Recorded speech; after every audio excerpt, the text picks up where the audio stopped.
एक ऐसा नाम जिससे कांप उठते थे यूरोप के बादशाह।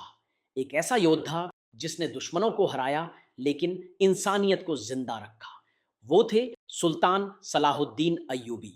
आज हम जानेंगे उस महान नेता की कहानी जिसने साबित किया कि एक सच्चा मुसलमान सिर्फ तलवार नहीं चलाता बल्कि इंसाफ और रहम से दिल जीतता है। सलाहुद्दीन अय्यूबी का जन्म 1137 ईस्वी में हुआ था तिक्रित नामक शहर में, जो आज के इराक में है। उनका पूरा नाम था यूसुफ इब्न अय्यूब, लेकिन दुनिया उन्हें सलाहुद्दीन के नाम से जानती है। बचपन में वे बहुत शांत स्वभाव के थे। न लड़ाई में दिलचस्पी थी, न राजनीति में, लेकिन उनके अंदर था एक बड़ा सपना, इस्लाम की सेवा और इंसाफ का राज।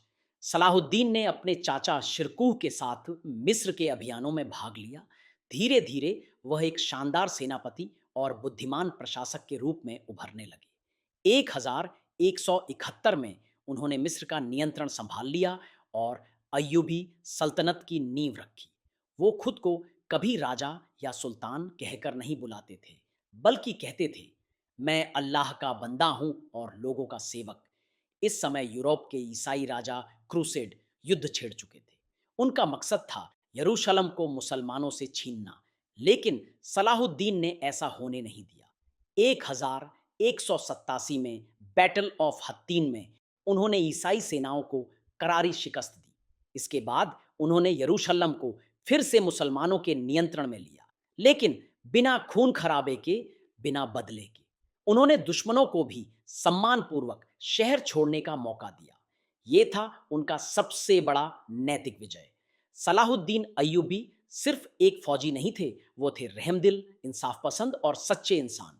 दुश्मनों को माफ कर देना, कैदियों को रिहा करना और गरीबों की मदद करना, ये उनके रोजमर्रा के काम थे।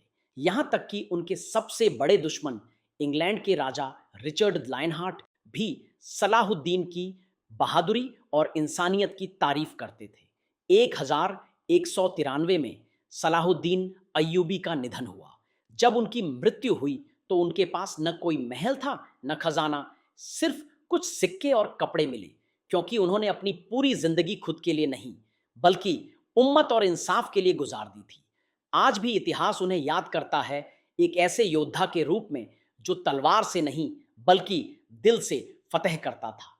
सलाहुद्दीन अय्यूबी हमें सिखाते हैं कि एक सच्चा लीडर वो होता है जो ताकतवर होकर भी रहमदिल होता है, जो जंग जीतने से ज्यादा इंसानियत को जिंदा रखने में विश्वास रखता है। आज का दौर चाहे जितना भी बदल जाए, सलाहुद्दीन जैसा दिल और हिम्मत बहुत कम लोगों में होती है। सलाम हो उस सच्चे हीरो को